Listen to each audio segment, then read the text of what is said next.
Ni kita akan buat ulang kaji dengan cara menulis perenggan pendahuluan yang menarik menggunakan kaedah BTS sebelum ni. Jadi kita mulakan dengan soalan yang pertama, huraikan kepentingan ilmu kepada manusia. Jadi dekat situ kita tahu apa dominan dia. Okay? Dominan, saya dah gariskan set-set dekat situ. Dominan dia ialah kepentingan ilmu. Jadi macam mana kita nak menulis perenggan yang menarik menggunakan kaedah BTS ni? Okay, saya dah pernah ajar awak menggunakan peribahasa yang pertama. Yang kedua menggunakan keratan akbar. Yang ketiga menggunakan kata pujangga. Jadi hari ini saya akan fokuskan kepada ayat binaan saja dengan menggunakan kaedah peribahasa. Jadi kalau menggunakan kaedah peribahasa ni, ada 3 ayat yang awak perlu kuasai. Okay, yang pertama ayat peribahasa, yang kedua maksud peribahasa tersebut, dan yang ketiga kaitkan maksud peribahasa tersebut dengan kehendak soalan. Jadi simple saja, senang saja. Ya, ada 3 peribahasa, maksud peribahasa dan kaitkan maksud peribahasa tersebut dengan kehendak soalan. Jadi yang pertama kita tengok ya. Peribahasa dia ilmu pelita hidup. Jadi dominan tadi kita dah tahu dah kepentingan ilmu. Jadi awak cari sahaja apa peribahasa yang berkaitan dengan ilmu. Apa contoh peribahasa lain? Ilmu jambatan hidup. Apa lagi? Timbalah ilmu sampai ke negeri China. Contoh, ada banyak. Jadi awak kena cari. Bila awak dah dapat peribahasa, itu sebagai ayat yang pertama. Ayat yang kedua, awak nyatakan maksud peribahasa tersebut menggunakan ayat yang berwarna merah tu. Cuba awak tengok ayat berwarna merah tu. Itu wajib. Awak hafal lah, senang je. Ya? Nak senang, awak hafal. Peribahasa dan juga maksud dia. Dia nyatakan peribahasa tersebut membawa maksud. Kalau kat sini maksud dia apa? Ilmu merupakan sesuatu yang penting untuk kita membuka peluang kepada diri kita ke arah kejayaan dan kesenangan dalam hidup. Jadi sebenarnya maksud peribahasa ini tidak tetap. Awak boleh menggunakan ayat awak sendiri. As long as maksud tersebut terkena dengan peribahasa tersebut. Jadi itu ayat yang kedua. Ayat pertama tadi peribahasa dia. Ayat yang kedua maksud peribahasa. Dan ayat yang seterusnya, ayat ketiga dalam ayat binaan ni ialah awak kaitkan maksud peribahasa tersebut dengan kehendak soalan. Jadi apa kehendak soalan tadi? Huraikan kepentingan ilmu kepada manusia. Jadi awak dah nyatakan maksud peribahasa. Jadi awak buat saja ayat kaitan dia. Maksud peribahasa tersebut boleh dikaitkan. Itu kata kunci dia. Dengan kepentingan ilmu kepada manusia dalam kehidupan mereka seharian. Jadi mudah saja. 3 ayat.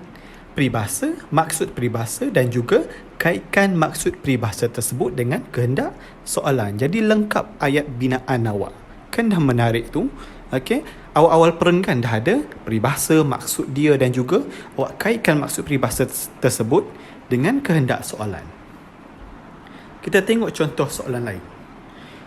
Huraikan adab-adab belajar yang seharusnya anda praktikkan dalam usaha untuk mencapai kecemerlangan dalam pelajaran. Jadi apa dominan dia kat situ?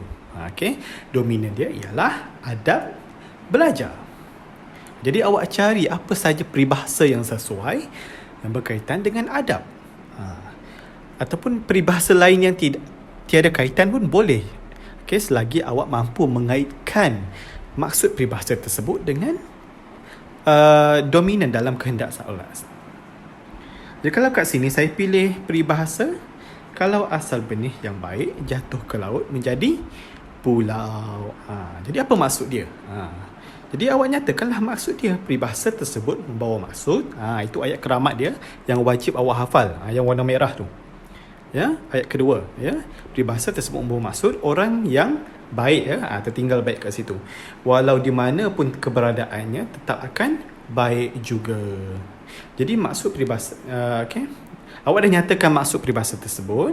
Dah nyatakan peribahasa tersebut. Terus kepada ayat yang ketiga dalam ayat binaan.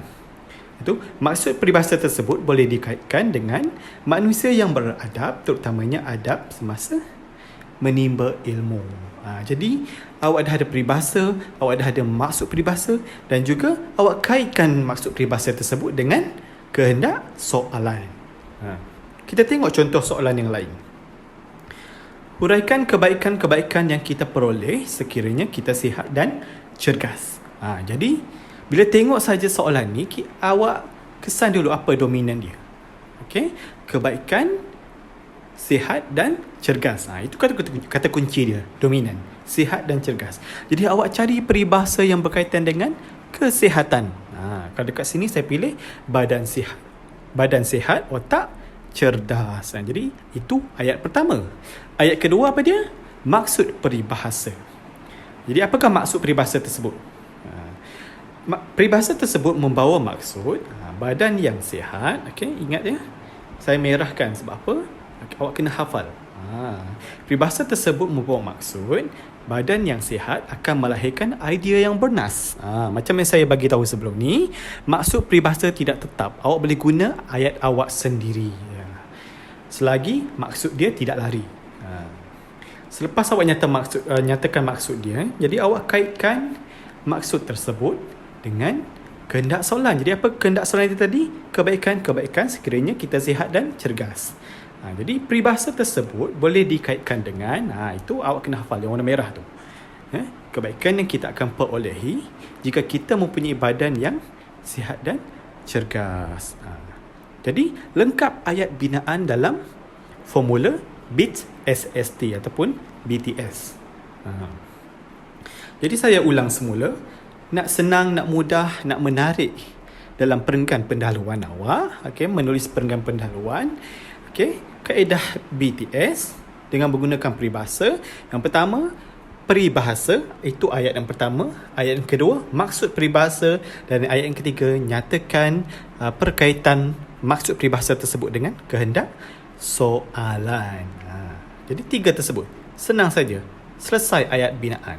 Jadi kita akan teruskan kepada ayat tokoh, sejarah semasa dan juga ayat tanya dalam video yang lain. Sekian. Kita akan buat